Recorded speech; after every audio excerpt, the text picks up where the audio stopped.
not properly working. I'm just gonna.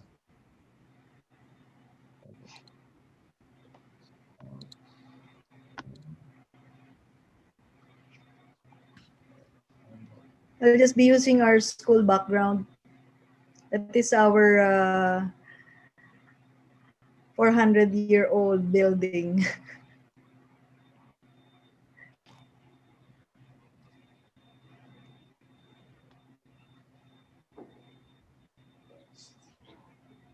Wait.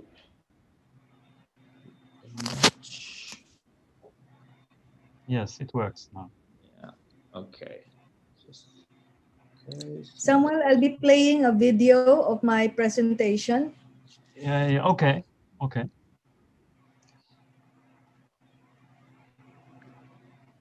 So,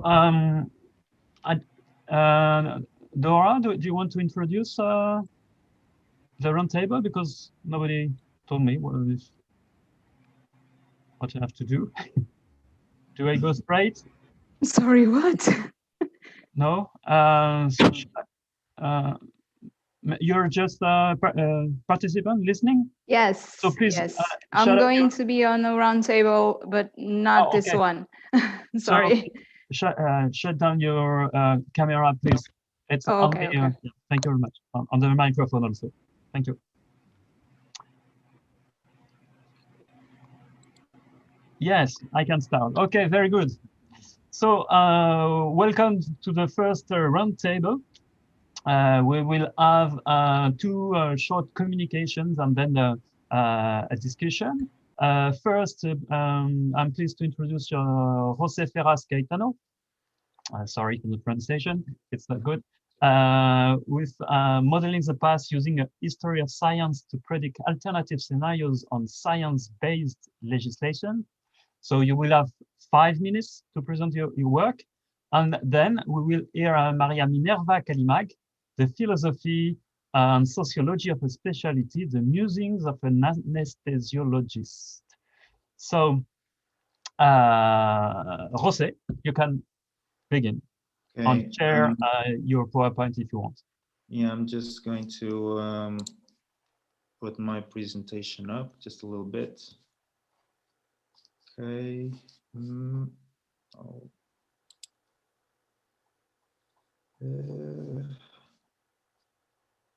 Okay. Now, just share screen. Just a bit. Yes, share screen on. Yeah. Just a little bit. Just hang up.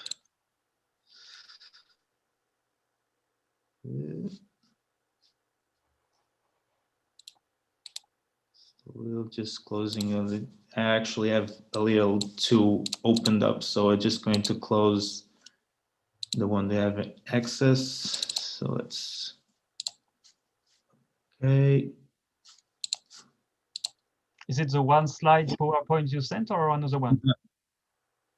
No, I'm trying to put in my share screen the PowerPoint, but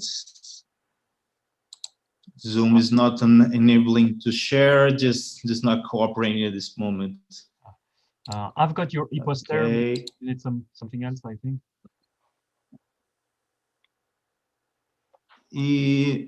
Yeah, actually, could you put you the e-poster? I can work from my way from that, because I'm not. I know what's going on. I'm not tuning. Oh, great. I can start from. I can start from here. Actually, I'm just going to have another extra slide from this but it's really pretty good. Well, first of all, thank you to the organizing committee for allowing me to demonstrate my early stage of my work at this moment, despite having a solo part in this time. As I was introduced, I am a scientist and I'm a historian of science, and I am recently working on this topic that is modeling the past, using history of science to predict alternative scenarios on science-based legislation. Well, it may seem far-fetched to say what is a scientist doing at this presentation, talking about predicting things using models. Well, I think that we at the moment we have an ever-changing world, and that we tend to need our answers to our new present challenges. And what better way to ask what scenarios can become of our future than studying the past? Well, such issues, present issues like climate change, public health, artificial intelligence, are issues that in science in particular as a key asset to be asked of. And science needs to be addressed in the center stage of all these issues. But as we can see for ourselves, we now are in the middle of a pandemic where science issues need to be understood by everyone, and not just for scientists, legislators, policymakers, and the public in general. Why is that? Because as we see now, without science, we don't have a proper answer to our current problems. So my work here is based on a field of study on the philosophy of science that has been done for recent years. If you know about in 2016, we had the emerging issue of misinformation, fake news, and so on. And we all at that point thought that, well, that's something we never saw it coming. But actually, a couple of researchers found out that the roots of this problem, scientific misinformation, and how we produce bad scientific arguments to compel our arguments, they have been around for quite some time. And they propose using computational models to analyze the scientific data that we have from history of science to predict this alternative scenario that we had at the time, but we knew it could be possible. So what have I done? Since I'm focusing in my team of history in history of science is the emergence of scientific regulation, or more specifically, food regulation here in Portugal, I immediately identified several key aspects that at the time were misunderstood and would be eager to the answer of the rise of scientific legislation. So my question is how can we foresee if science can tip the scales of political legislation? And not just political, it just can be any type of legislation that can have a scientific basis. So as we discussed here in the previous presentations, what we're going to do is to use history of science data, for example, how the actors moved around, how the scientists influenced policymakers, how the policymakers were influenced by scientists, how did the proper audience caught up all with these characteristics of teams.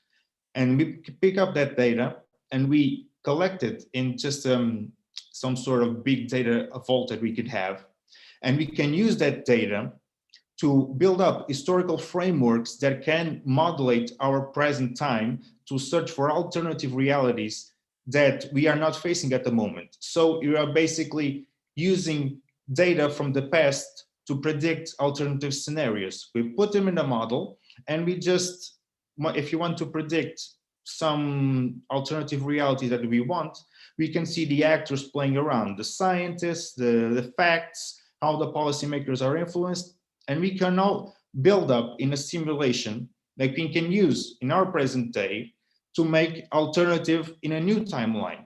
For example, how can we know if new legislations on climate change could be effective? How that specific type of legislation can be understood by the greater public.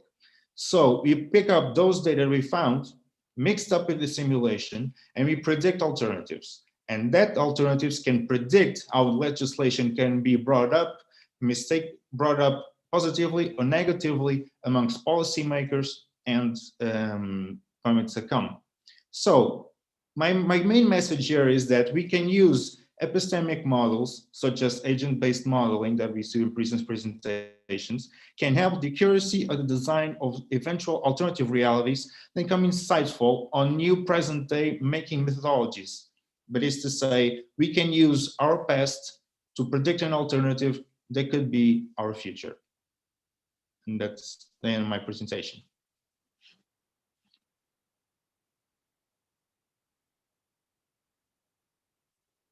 I think you're muted. Yeah, I was saying, thank you very much, Jose, for this presentation. Thank you. We'll follow with Maria Minerva, and then we will have the questions. We'll have some questions for you. Okay. So, Maria Minerva, okay, Yes. stop the share. Can I share? Yes, I'm gonna try because I've uploaded also your presentation. So thanks that I've got it. I'll play the video, okay? Well, sorry. Gentlemen, this is no humbug. The birth of anesthesiology took place 175 years ago when William Morton performed the first public demonstration of surgical etherization at the Ether Dome in Massachusetts General Hospital. This paper explores the philosophical and sociological underpinnings of the specialty of anesthesiology, anchored on counterfactual history, a form of historiography that attempts to answer what-if questions. Morton time travels to October 16, 2021 and back, and through a fictional tale that places him in his discovery of anesthesia into the modern world, an alternative history of the development of the specialty is written. This paper challenges the readers to examine their perceptions regarding the role of the anesthesiologist in an evidence-based world. That being said, we cannot discount the need to practice research integrity, as clearly in all accounts of the public demonstration of ether anesthesia, the authors referred to them as experiments. Students of the specialty of anesthesiology are often trapped in the quantitative genre of research, hoping to produce the best evidence through randomized controlled trials. Let us remember, however, that all research evidence starts with a case report. The center of the philosopher's thought is man, and we must understand that our patients vary in infinitely complex ways, even if they appear the same. Philosophically, the specialty of anesthesiology goes beyond just putting patients to sleep, because the true essence of the specialty is the relief of patient suffering. The center of the sociologist's thought, on the other hand, is society, as he looks and understands man in the context and perspective of its society. Through his lens, he considers anesthesiology as the means of development of both the individual and society. For indeed, what society would thrive if its citizens are ill and suffering? Through philosophical and sociological imagination, we therefore see that grossly missing from the narratives of the first public demonstration of ether anesthesia was the patient's perspective, the first-person account of the lived experience and the meaning that the patient makes out of the experience. To insist in using a single frame to understand the frailties of the human condition is a disservice to the patients that we swore to heal and make whole. The complexity of man and his social condition can only be understood from the viewpoint of the patient. The timeline of the specialty would have been different if Morton wrote a detailed case report about it and included the patient's perspective of the experience.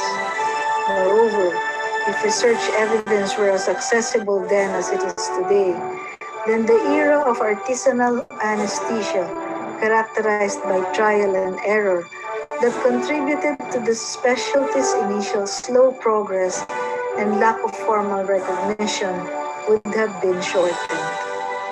Hence, amidst the risk posed by the COVID-19 pandemic, it is time to appreciate the anesthesiologist's role and contribution in and out of the operating theater as physiologist, pharmacologist, clinician, pain and palliative care specialist, critical care specialist, researcher, academician, and patient safety advocate. Thank you very much.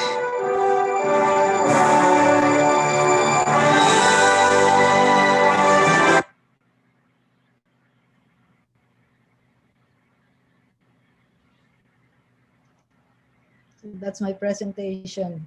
Okay. Thank you very much, Maria Minerva.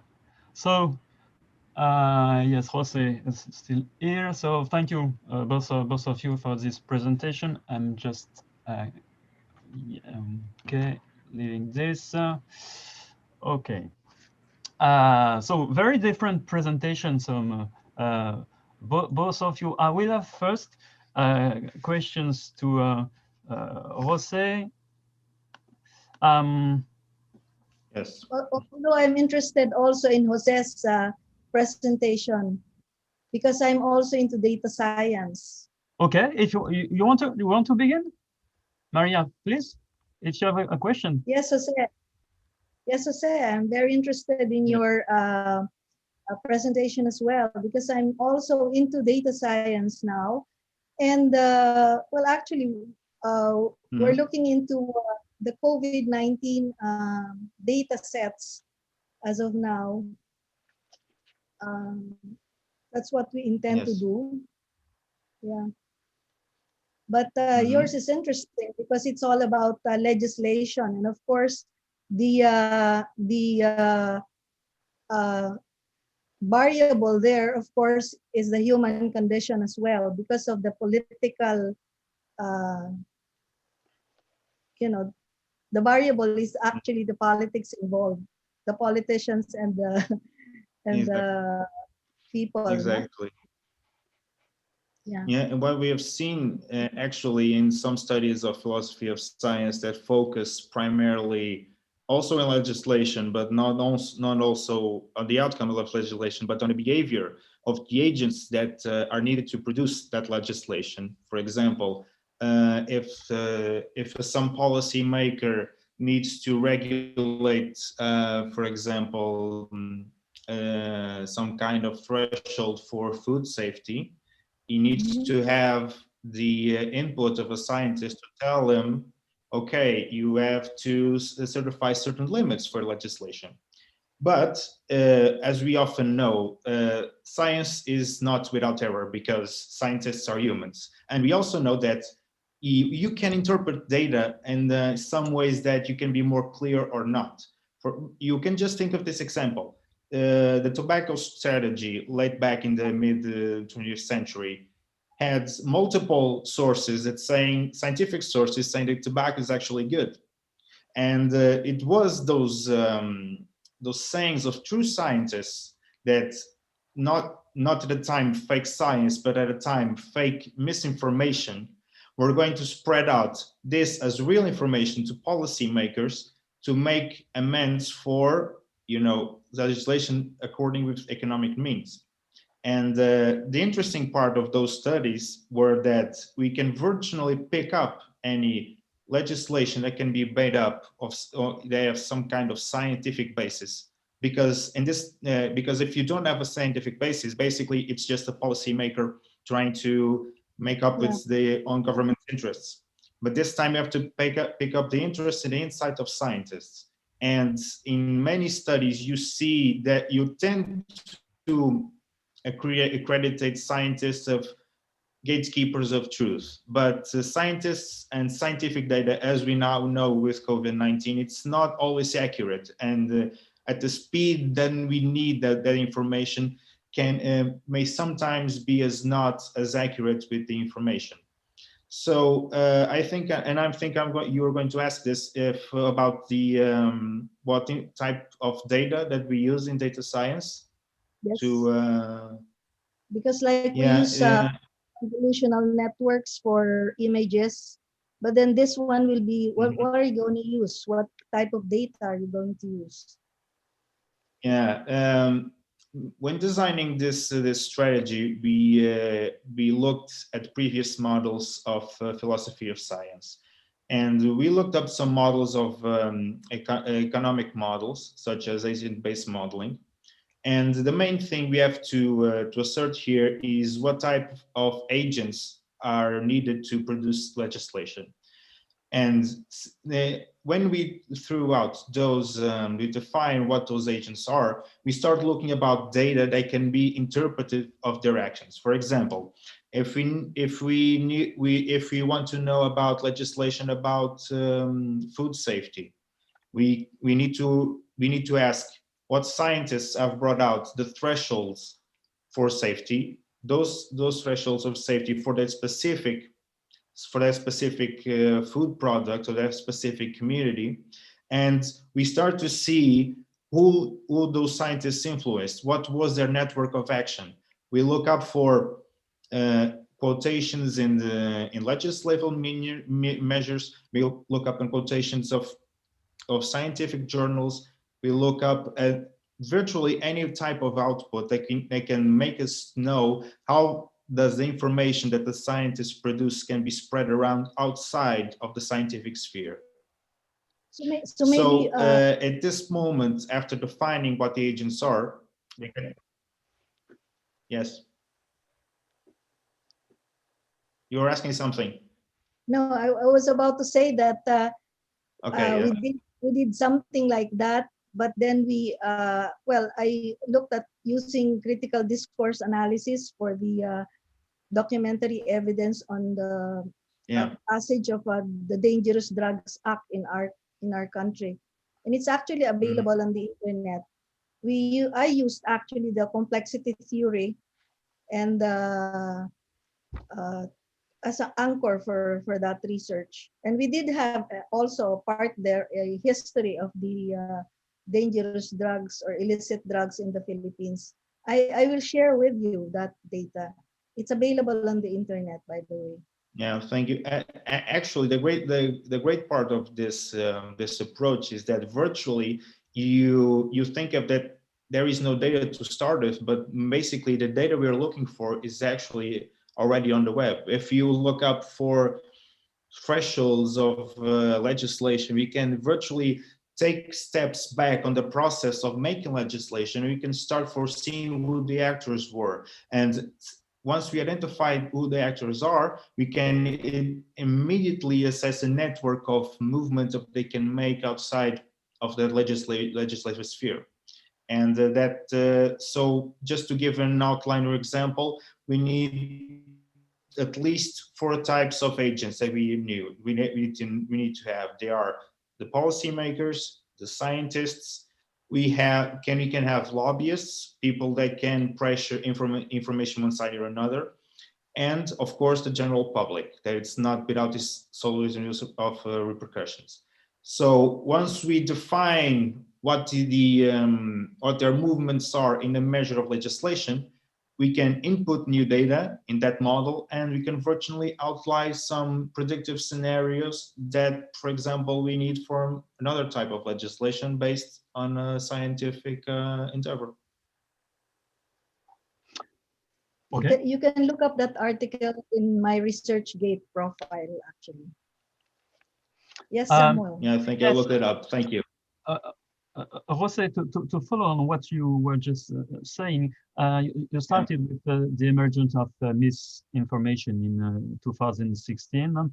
Yes.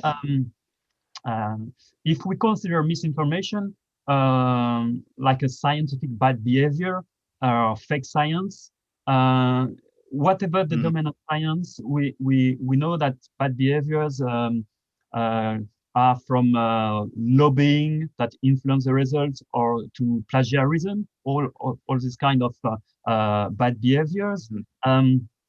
What is the impact of changing lobbies in your predictive model? I mean, for example, the appearance of the GAFA, Google, Amazon, Facebook, Apple. They were not in the past such such contributors or lobbies. Yes. So how do you incorporate these new regulators? Yeah, well, it's actually an interesting story. When I was discussing this model with a philosopher scientist early on, the thing she said early on was that you have to define specifically what kind of information is going to be, what kind of scientific information is going to be passed outside of the scientists. For example, she mentioned that in the case of tobacco strategy, the lobbyists that pressured policymakers to not ban the tobacco consumption, they gave out to the legislators scientific evidence that tobacco was not evil. And those scientific facts were actually well-made scientific data. But what they have shown was not a cause and effect of cancer of consuming tobacco. It showed other inputs that were nothing. They were not related to some person developing cancer as a use of tobacco. It would be like if someone has dry mouth using tobacco, if someone has some type of physical impairment, and that type was not excessive at the time. So the interesting part is that lobbyists can use or can influence policymakers using partial data from science to induce some type of behavior on the policymaker. And there are some cases where the lobbyists can press an issue without scientific evidence. But the thing is that you can, nowadays we have so much information out there. We have so much articles on the very different types of subjects that you can extrapolate at least part of the data for your personal benefit. You can take, for example, of climate change. There are arguments for both sides. There is climate change or there isn't climate change. And lobbyists essentially pick up or can influence some scientists on producing some types of data, sometimes the reports, that they can use those reports to show them policymakers and say, see, there's not new cause effect. There's also scientists that say climate change doesn't exist. So our model, how can our model encompass such a behavior of a lobbyist? Okay. Well, if we have to design firstly, we have to design how the actors move around. If the information came solely from the scientists to the policymaker, we have a penetrability of almost 100%. But if we have some sort of gatekeeper or some sort of influencing material outside, we have to see how that policymaker uses their sources of information to predict legislation. So in our model, there is an agent that does not produce information, but can induce doubt on the policymaker.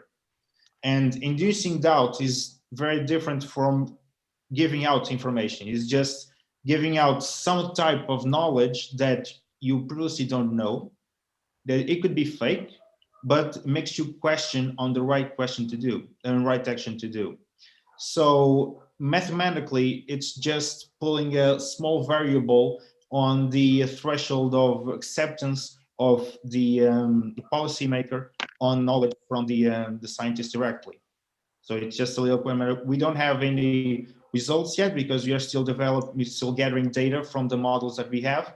But in the model of misinformation per se, at least you can have,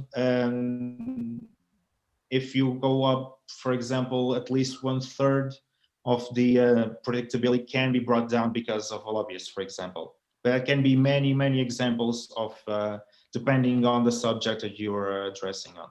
Oh, okay, so I'm sure you're familiar with the philosophy of Paul Feyerabend.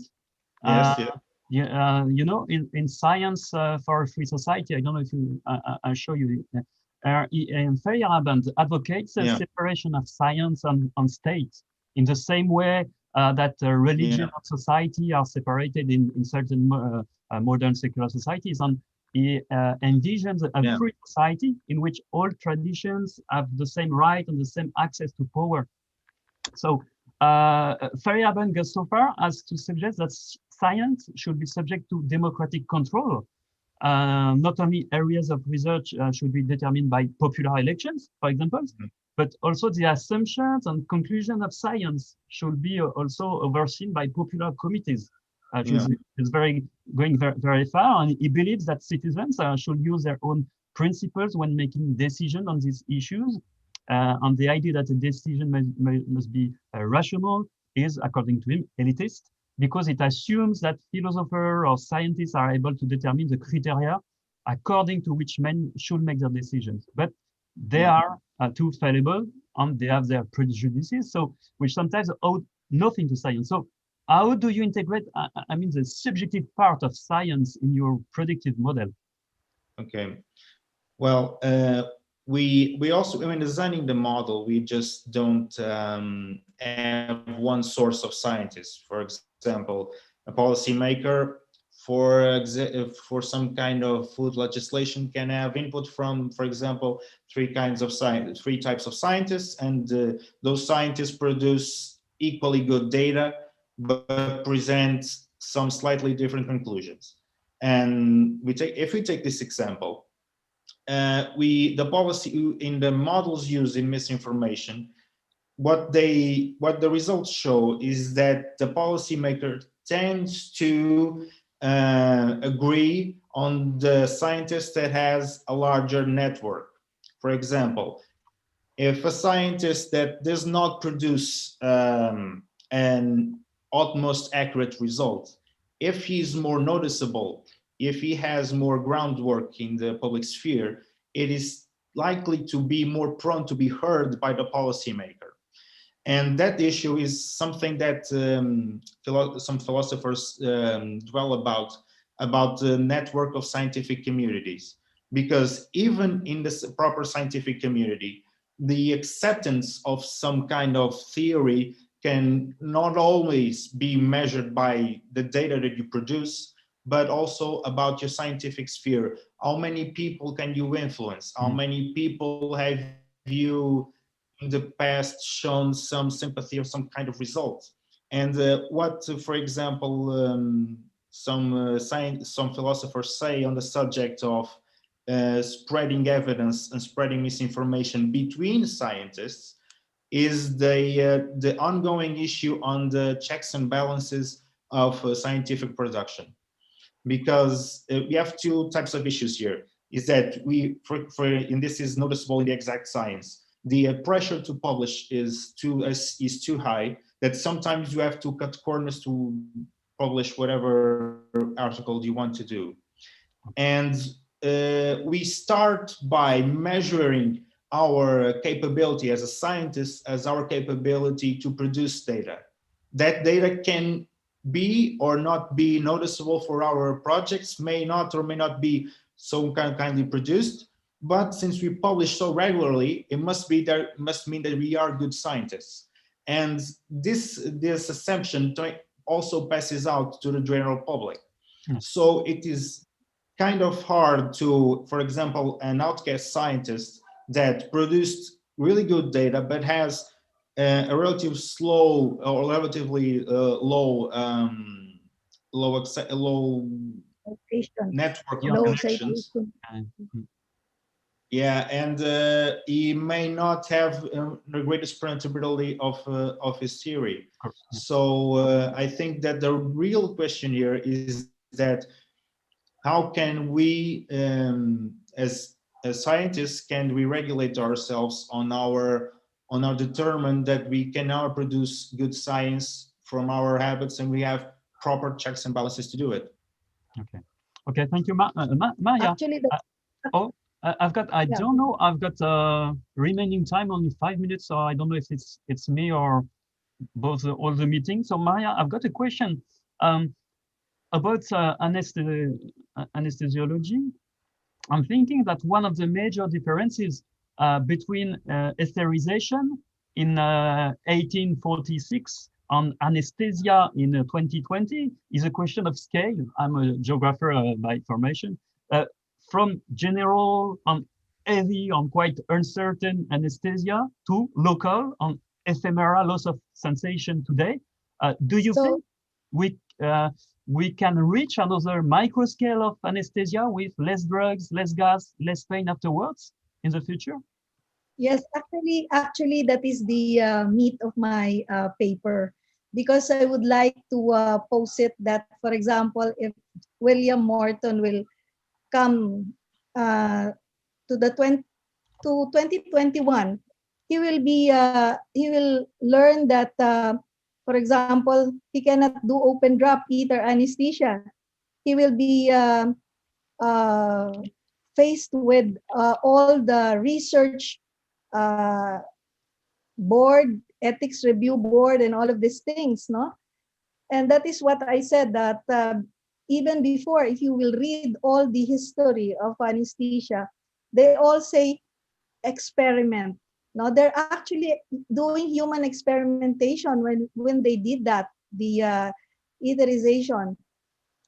And it is open drop. And now, of course, we cannot do that because that will be an aerosolizing thing, no? Okay. So basically, what I'm saying is that we need to be able to actually learn about history from the past and learn from it. As Jose has said, no, the research misconduct is also part of that. And it actually, that's why I said philosophy and sociology, because I want to put the patient at the center of the experience. At the end of the day, whatever we do, it should be for the patient. And that is what actually they forgot then. In fact, the first report in November of 1846 was from an orthopedic surgeon, Henry Bigelow, and not from Morton. Morton actually was more interested in the apparatus that he's going to use for the anesthesia, and that is why I wrote the paper on sociology, philosophy, and sociology of the specialty, because an interesting thing you say. Oh, sorry. It's about the accuracy of data, because the accuracy of the case report of Morton, there's this paper published a few years ago about this proclamation, gentlemen, this is no humbug. I found this. I can show you this. Maybe with so now the overall impression from a witness is that Warren's alleged proclamations may be fictitious. This is very interesting because actually it has been it's about the accuracy of data and how we reconstruct this story, because it seems that the proclamation was in the general audience only 50 years after 15 years after the operation. Actually, the quotation came in at about 1855. Yeah. When the biography of William Morton was actually came out by Nathan Rice, was it? And actually, there were only 3 who said that they heard it being said by Dr. Warren, and but there are no other, and therefore there are critics. There are critics who say that it might not have been uttered at all. But that's the reason why I also place it as my first sentence. See, because I wanted to point that out. See, so that's the point of the paper actually. When you post